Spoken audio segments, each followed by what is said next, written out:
continue to follow this story. Governor Rick Scott visiting Naples, signing a bill that dedicates $200 million a year to restoring the Everglades.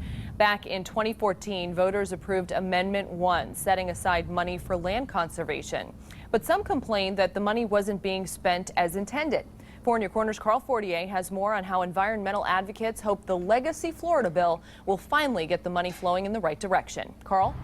Well, Governor Scott says the problem hasn't been with starting projects to help the environment, it's been with finishing them. He says the legacy Florida bill is designed to change that so that projects designed to move water south from Okeechobee to the Everglades will stay on course. That's a bill that's going to have dedicated funding for the Everglades. Nearly $200 million a year in funding to get water that's currently being pumped into the Caloosahatchee and St. Lucie rivers moved south to the Everglades, where it flowed naturally before the land was drained to grow crops like sugarcane. We've got to continue to move water south. We've got to be able to store more water, and we do need the federal government to be a partner and do their part. They've not funded in the manner they committed to fund.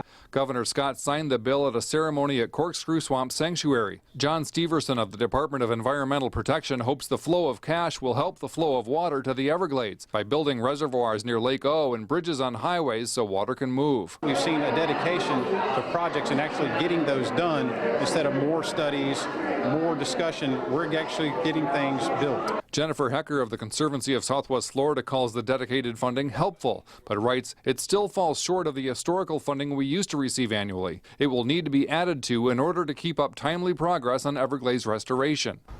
The legacy Florida bill will also commit $50 million a year for springs restoration and another $5 million to restore Lake Apopka in Orange County. Reporting in Collier County, Carl Fortier, Fox 4 in Your Corner. Thank you.